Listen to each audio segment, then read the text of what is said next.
Masochist. Welcome back to another installment of r/short scary stories. Today, I have another one from Skull Knitter. Title: The Nocturnal Harvester. Like always, I appreciate it if you like and subscribe if you're enjoying the stories. Let's get into it. I watched my daughter through the baby monitor. We put her to bed at 8 p.m., but toddlers crave independence. Alyssa, 3 years old, sat on her bed playing with her Raggedy Ann doll and stuffed bear. Her wide, unblinking eyes burned like red marbles in the static flare of night vision. Then, the bed skirt moved. A sliver of darkness split wider.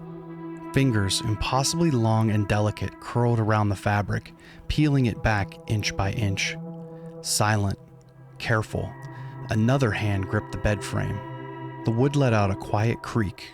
Alyssa heard it too. She stopped playing.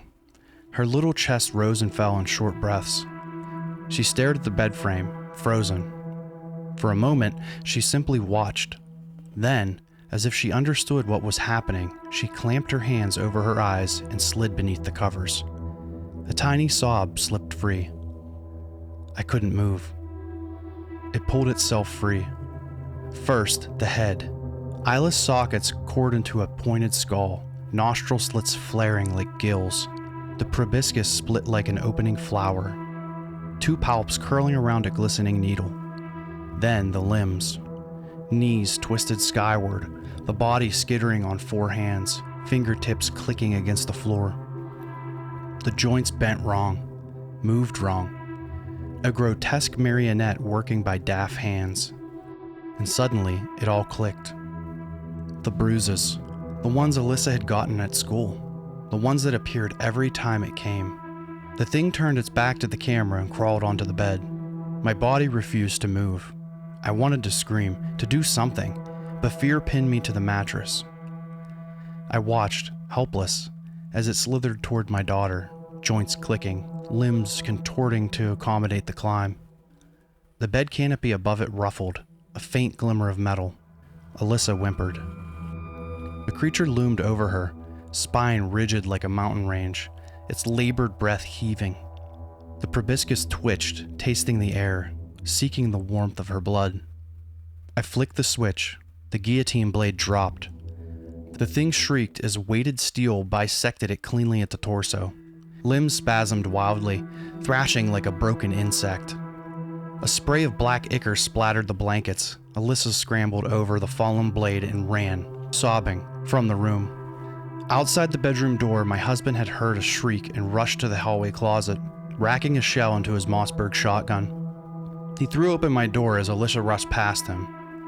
She crashed into my arms. My husband stepped forward, weapon raised, aiming at the writhing thing that screeched and bled. He began hammering shotgun blasts into its back. I turned the screen away. It had worked. The trap had been convincing. The monstrosity tormenting my child had to sense the routine of normalcy before it would crawl from the walls to feed. Alyssa had played her part perfectly. Awesome short. That one had my skin crawling a little bit with the proboscis.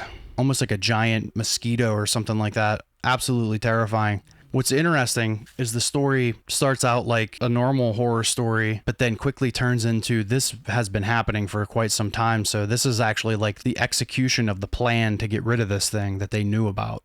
Obviously, he doesn't tell you about that in the beginning of the story, so you kind of have to learn on your own. Very good job. Loving it. Like always, appreciate each and every one of you. I am the Midgrid Masochist. Farewell.